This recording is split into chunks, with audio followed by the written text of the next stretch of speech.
एके दिवशी भगवान श्रीकृष्ण आणि अर्जुन फेरफटका मारत असताना अर्जुन भगवान श्रीकृष्णांना म्हणाला, माझ्या मनात एका गोष्टीबद्दल कुतूहल आहे.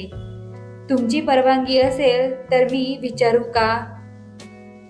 भगवान श्रीकृष्ण हसले आणि म्हणाले, अवश्य, तुला जे काही विचारायचं असेल ते निसंकोचपणे विचार.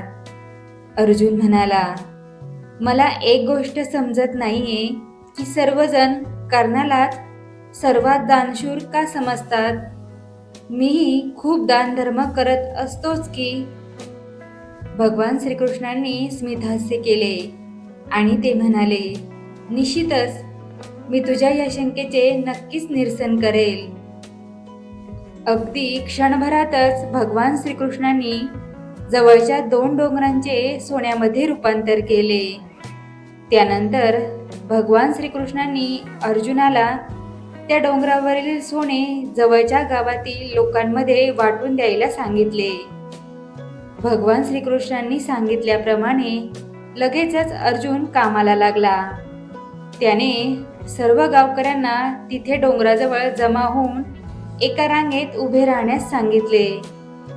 त्यानं जाहीर केलं, आता मी तुम्हाला या सोन्याचं वाटप करणार आहे.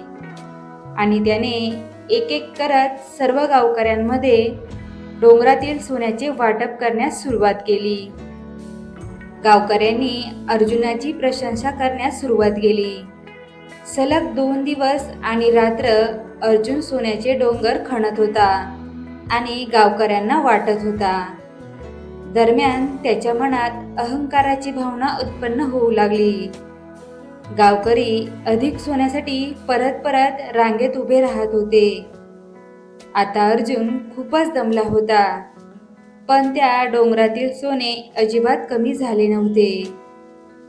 तेव्हा अर्जुन भगवान श्रीकृष्णांकडे आला आणि त्यांना म्हणाला, मी आता खूप दमलो आहे. आता माझ्याकडून हे काम होणार नाही. मला थोडी विश्रांतीची गरज आहे. त्यावर भगवान श्रीकृष्ण हसले आणि म्हणाले, ठीक आहे, तू आता विश्रांती घे. नंतर भगवान श्रीकृष्णांनी कर्णाला बोलावले आणि त्याला ते डोंगरामधील सोने गावकऱ्यांमध्ये वाटण्यास सांगितले. कर्णही लगेच ते सोने गावकऱ्यांमध्ये वाटण्यासाठी निघून गेला. त्याने सर्व गावकऱ्यांना बोलावले आणि सर्व गावकरी जमा झाल्यावर त्याने जाहीर केले की हे सोने तुमचेच आहे. ज्याला जितके सोने हवे असेल त्याने तितके सोने घेऊन जावे. एवढे बोलून कर्ण तिथून निघून गेला. अर्जुन म्हणाला, माझ्या मनात हा विचार का आला नाही? त्यावर भगवान श्रीकृष्ण म्हणाले, तुला सोन्याचा मोह झाला.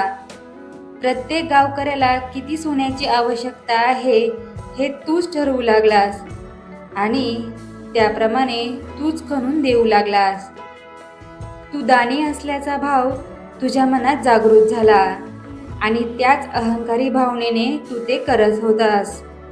याउलट कर्णाने सर्व सोने गावकऱ्यांना दिले आणि तिथून निघून गेला. त्याच्यासमोर कोणी त्याची प्रशंसा करावी, जय जयकार करावा असे त्याला मुळीच वाटले नाही. आपल्या माघारी आपल्याबद्दल लोक काय म्हणतात याची त्याने फिकीरही केली नाही. अर्जुनाला आपल्या प्रश्नाचे उत्तर खूप चांगल्या प्रकारे मिळाले.